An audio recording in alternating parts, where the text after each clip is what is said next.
Hi, my name is Kaylea Watkins. I'm 32 years old. Today is December 22nd, 2021. We are at Providence Mount Saint Vincent, and I'm interviewing with a colleague.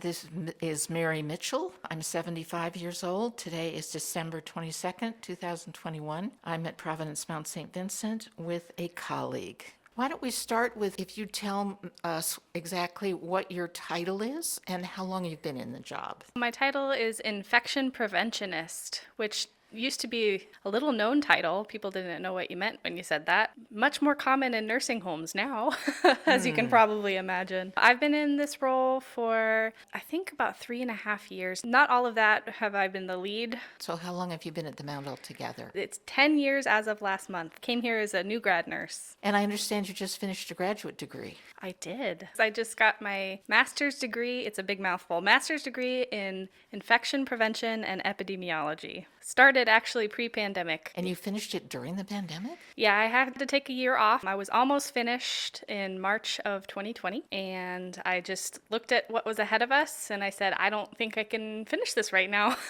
So I took a year off from the program, did the pandemic thing for a year, and I finished this year starting in March. The pandemic was a little bit validating in that I had chosen that degree to pursue, thinking, oh, surely this will be some job security.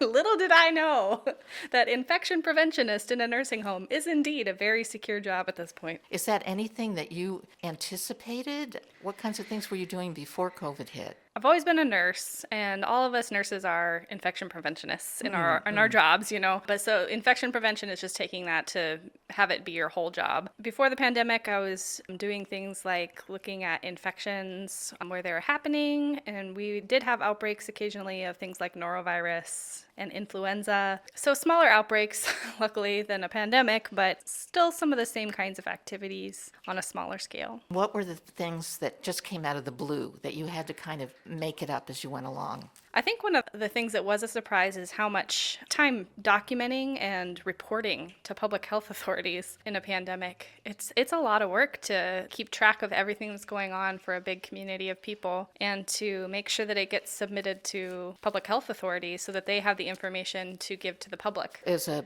not essential worker, I was completely shut out of the Mount for 6-8 months, maybe. That just sort of made how serious it was real to me. Because you guys were like dragons at the gates. I mean, there was no way any of us were getting in that door. It was so interesting to see the way the Mount girded up like that to protect the residents. Honestly, it was equally hard to be let in and to be here, just because there's a lot of fear that, hey, I could be the one that brings it in too. That was a great story. Will you tell the story about the Hallelujah Chorus? One of my favorite things about the pandemic is that we're testing our staff for COVID-19 twice a week for, I think, a year now. It might have changed frequencies somewhat in the middle there, but we've been testing a lot. We've come up with some fun testing traditions, like wearing silly headbands, and we always play music.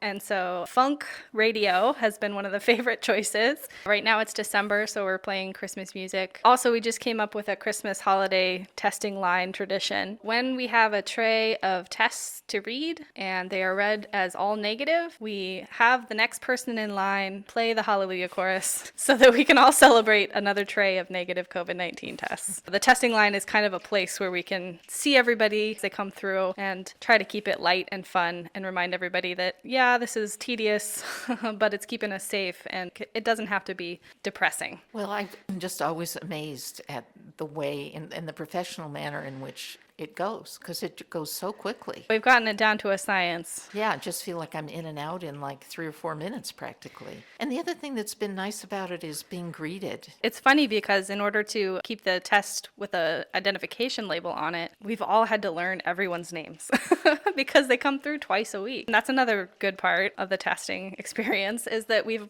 learned everyone's names. I didn't know everyone's names before the pandemic, before we had to do that testing. I knew a lot because I had been the training coordinator, but yeah, not everybody. So now I can truly say I know pretty much everyone's name. Wow, and how many people are there? There are more than 500.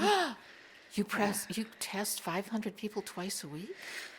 We don't test everyone twice a week. We probably test, between the two sessions, we probably test 400 people a week. Some people test twice, some people only test once, depending on their schedule. My last question is, if you were looking back at this in 10 years' time, what would you say to yourself about what you did? You can make it through anything if you can keep putting one foot in front of the other.